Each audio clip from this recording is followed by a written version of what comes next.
Okay, today I want to talk about control. So, control is like, I don't even know. It is, I mean, okay, I do know. I know what control is, right? It's having like power over yourself and your surroundings and blah, blah, blah. But, like, really, what is control, right? Because there is this kind of series of chaos that happens all around us and all like within us as well. Like our emotions are unpredictable, our environments are unpredictable. So how do we navigate this? How do we feel like we have power over ourselves and like the things around us? And for me, I think it's all about perspective. I think perspective is such an important thing. And this is something I'm also working on. I hope you guys know, like, anyone that listens to this, right? I don't know who's all listening to this, but anyone that's listening to this, I'm not actually an expert on anything, and I'm figuring out all these things as I'm talking about them. So, yeah, I'm not gonna sit here and say I have control over my life and myself yet, but like, this is something that helps me feel more in control, and I think that's kind of the best we can do is kind of get in touch with our feelings and then see what happens after that. But yeah, so control. I think control for me, it's about a perspective of like seeing, okay, what is life? How do we view life? For me, it kind of goes down to I view life as a dream almost. I know that sounds whatever, like woo woo kind of stuff, but it is for me very true. I think that for me, like we are constantly creating our reality, whether it's with your eyes, your ears, your mouth, your touch, everything, right? You're constantly creating your own reality with your own body, whether it's you're seeing stuff and it's reflecting images back to your brain, right? Like it's all really being created by you. And yes, you could argue, right? Like you're just reacting to stimuli, this, that, or the other, which is true. But I do think that, we are creating our reality constantly, right? We're creating it in our brain, the images and feelings, sensations, everything that we're feeling is in our brain is up to us, right? And so I think that's very similar to dreaming, right? Like within dreaming, you're creating your own reality, right? It's a reflection of your subconscious. And there, right, it's obviously everything's more malleable. And like when we're actually dreaming, everything feels more malleable. Everything feels more like classically dream like, I guess. But I think I would love to argue that we're still kind of in a state of dreaming, right? I think there's levels to reality, right? When we dream, it's more, again, everything can switch at the flip of a hat, whereas here things are feel a little bit more sturdy in the sense, right? Like I can't just turn this plate into a lamp like that, or at least I believe I can't, right? It's kind of about a beliefs, right? But like we don't have a full control over like the actual material world around us, right? But I do think that, there is a sense of creation that you're constantly doing, but it's not I guess it's not conscious, right? Whereas I think in dream world, right, like in like the actual, when you go to sleep, those types of things, you're more conscious about it, not necessarily lucid dreaming, but like you're more aware, or you have a larger ability to have things change in that defy laws of like material reality, right? Um, but yeah, so I guess how this all relates back to control. If you start to see life as a reflection of yourself, as if you were in a dream, right? A reflection of your subconscious. It's like everything around you can be considered a mirror of your inner world, and also your inner world is kind of a reflection of the outer world, right? It's kind of this series of mirrors between yourself and the world around you. And I think if you're able to identify, your feelings, your senses, everything as almost external to what you really are, right? Like your thoughts aren't who you are, your feelings aren't who you are, right? Like you are kind of just an awareness, right? And if you view yourself as an awareness, and you view yourself as just kind of this solid point, almost like an anchor, right? In all that is time and space and reality, right? You are just a solid point experiencing reality. You're watching, you're aware of everything. But like who you are behind all that, you're not your emotions, you're not your feelings, you're not your senses, you're not anything of those sorts. These are all kind of like, to me, an illusion, right? An illusion of the dream world, illusion of that. And there's different layers to reality, right? You have your inner world, like I think we have the point of awareness, right? That's just nothing positive or negative. It's just aware, observing everything, right? The core observer. And I sound crazy. Oh my God, I feel like I sound like one of those conspiracy theories.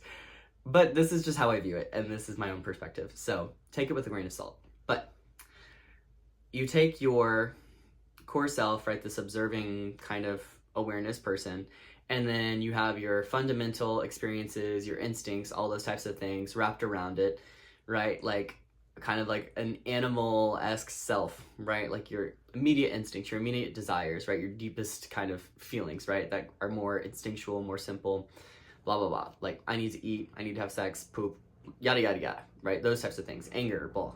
And then I think we have our socialized experiences, right, wrapped around that, right, kind of maybe what we perceive as our ego, right? Like this is who I am based on the lot of all of my experiences, right? This is who I am because I was raised a certain way, right? And so I have this reaction because I was socially conditioned to do that.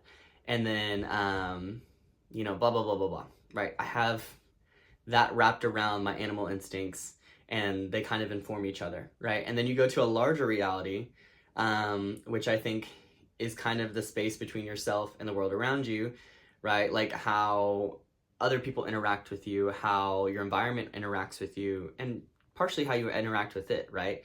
It's almost like this space between yourself. It's like that connection between yourself and the world around you. And that's kind of informed by all these other layers before. But I think the biggest thing, the idea of control, right? Because if we really think about it, the awareness, the observer, is kind of what controls and what steers the ship, right? And what can dissolve certain aspects and can inform other aspects of the self to go away or to be more dormant, right? And so I think if we view ourselves as this awareness and getting in touch with that, right? I'm just an observer. I'm not anything, I'm not my emotions. I'm not my experiences. I am simply just here to observe and learn about my own experience. If we view ourselves as this point, and we kind of get in touch with that, I think it becomes a lot easier to feel in control and have a sense of power that transcends, right? Like changing your material reality or changing everything. It's like almost as like understanding that all this is an illusion. And if you're in touch with that, you really have all the power that you need, right? I think we view power and control as, manipulation or like almost this forceful type of thing. But I think power kind of emerges from within something, right? And stand strong. Are you formidable? Can you weather certain storms? Can you weather certain struggles and still feel okay, still feel balanced, right? Still feel like everything's not crashing in on me, like I don't know who I am, feel like a lost bird at sea type of thing. I think if you're able to, just kind of feel solid within yourself, feel solid within like, I'm just an awareness, I'm just an observer on this journey that I'm currently on, right? And if you're able to view it like that, I think that gives you more of a sense of control and power, right? But getting to that point and staying at the point feels nearly impossible, right? And I know for myself, like I'll get to that point and I'll realize that, but then, I start to fall prey to like the illusions around myself, right? Which everyone does, because it's almost like this practical joke. It feels like a practical joke or something like that, like, or like almost this trap, that we're in reality, and this sounds crazy, but like, it almost feels like it's like a trap-like mentality, right? Because like, well, yeah, the logical thing is to trust your senses. The logical thing is to trust everything around you and understand that, because that's all of the empirical data that we have around us. And I think as naturally empirical beings, we're going to analyze things in a logical order, right? I see, I feel, I touch, I know, if I use an empirical analysis type of thought on this, blah, blah, blah, then yeah, like this makes sense to trust my senses, to trust the things around me. But like, I think you have to almost like reject all of that. And that's terrifying. And I think to have true power is to face your largest fears, is to face all of the bits and parts of yourself that are wrapped around your awareness and kind of push through those, right? And I think that takes a larger reflection. So I think to get in control, to get true power, you have to face all of the really scary parts of yourself. You have to face all of the really amazing parts of yourself. You have to face it all and understand that those are simply kind of just this layered reality of conditioned experiences, whether it's just your own body or whether it's the people around you or whether it's the environment you're in. All of those are kind of just added onto you, right? And if we start to view consciousness as an awareness rather than, you know, the culmination of feeling and thoughts and sensations, I think that is how we get to a more powerful place. But again, I think it's how you define power. I think now Robert Greene's really cool, but I think he kind of warped and perverted the idea of power in modern society. And it's not necessarily him, right? He kind of just culminated all of the historical examples. But I think that a lot of people in the 21st century kind of reference back to his work, or I guess I wouldn't define like it's his fault or anything like that, but he kind of helped define how we view power today in the 21st century. And I think that if we really look into what it is, now he has other books and kind of explains, like, he doesn't necessarily agree with this as like the true definition of power, but I think people take it on a surface level thing, because the people that are reading his books are not people that like are truly wanting like self reflection, things like that. They're just wanting to manipulate their environment, and they don't really want to do the work of like reflecting back in on themselves. And so I think a lot of people view power as the surface level understanding of his books, as it's manipulating others, right? It's like using others as tools around you, right? You seeing people not as human beings or other conscious awarenesses, but rather as something to be toyed with, you know, or something to, you know, move around like a pawn or like a chess piece. And obviously, again, I know he doesn't actually like believe in this way, and if you really read his works and understand like his thought process, no, but I think a lot of people like kind of do the surface level work on his books or on those types of things. And again, there's also a lot of other books that tell you the exact same things as what he's saying, but I just use him because he's the most popular example. But yeah, so I guess you have to redefine power first, and then you have to face yourself and all of the icky parts of yourself, and also reject all of reality, everything that you have, and not necessarily like immediately believe nothing is true, but accepting the fact that it could be an illusion, right? Because the idea is like you don't really know anything, or you don't really truly understand things, but you have to be okay with like all consequences or all results, right? So I think for me that means, okay, I'm accepting that there is a chance or a possibility, and I'm okay with this possibility, that everything I'm experiencing right now, everything that I know and hold dearly, could be an illusion, right? Could be real. And therefore I'm detached from it in the sense where it doesn't mean I don't hold value to these things. It doesn't mean that these things aren't important, but I also understand that like my sense of who I am will not be ripped away. This awareness will not be ripped away, you know, if all of these things cease to exist. And I think that's kind of what it's about. But yeah, I think that takes time. And I think that also it's not an always you're in that type of state. I think it takes people their whole lifetimes to get to that state. You know, I mean, that's what monks work towards. That's what, you know, a lot of these people that are, you know, doing these, you know, living in monasteries, that's like, that's kind of what they're trying to do, the sense of enlightenment, where it's like transcendence past good and evil, you know, but that takes a while. That takes time. And I think the biggest thing you can do when you're feeling powerless or you're feeling like out of control is kind of try to touch back into that space, at least if it's just for 5 minutes or a few seconds, right? And that kind of helps you feel more grounded. At least for me, I don't know. Some people, it makes them lose their minds. Some people go to mental hospitals for this. So do with it at your risk, right? Like do with this what you will. You know, I don't know. I think that's kind of how I view power. That's how I view control. Because I know for myself, I've had so many intense experiences where things were just unexpected, right? Came out of nowhere and I had no control over them.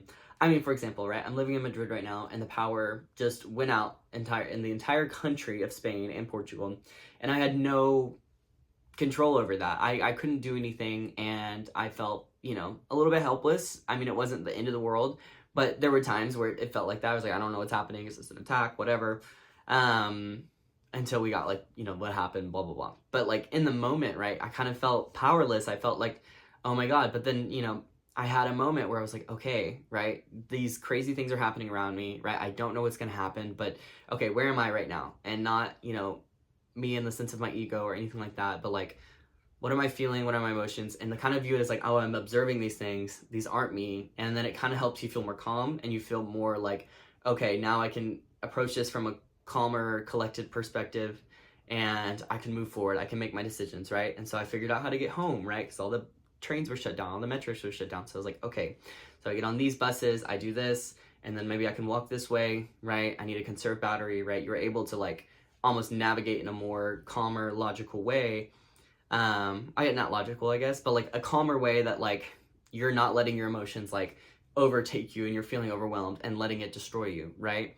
I don't know. I don't know if that makes sense, but this example wasn't like that serious, right? There's been more serious examples. Like, I mean, it was obviously a very serious event, but like also, you know what I mean? Like I was able to get home. Everything was fine. I'm very fortunate and lucky that like it all worked out for me. But like, that's just an example, right? And so, yeah, I think that if you start to view power not as something external to be snatched or like a material resource to be drilled for, rather power is something that comes within myself, then things start to feel a little bit easier. But again, you just have to, it's kind of a work in progress. You have to constantly touch into that, you know. But I also do think that, you know, we also can't put too much pressure on ourselves to be in a constant state of power, right? Because I think also part of our journey is to feel powerless. It is to feel, so we learn more things about this specific experience. So we learn more things about this ego that we were placed into,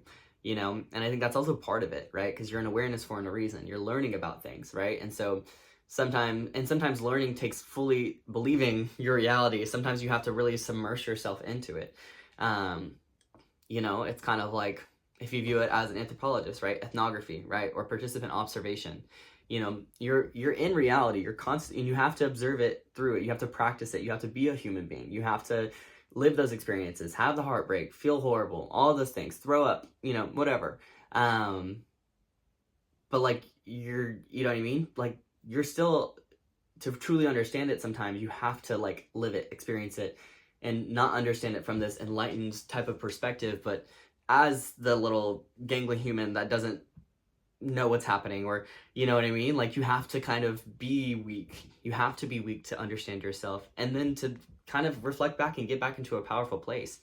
And so I don't know if that makes sense, but that's my view of power and control. And I think that, you know, hopefully this helps people. Hopefully it doesn't, you know, sound too weird or conspiracy theory like. Also, again, with everything, take it, what I say, with a grain of salt, because I'm also only 21 and I don't know everything. I am clueless on a lot. So, but I don't know. This is how I view it, and I hope you like this. Yeah.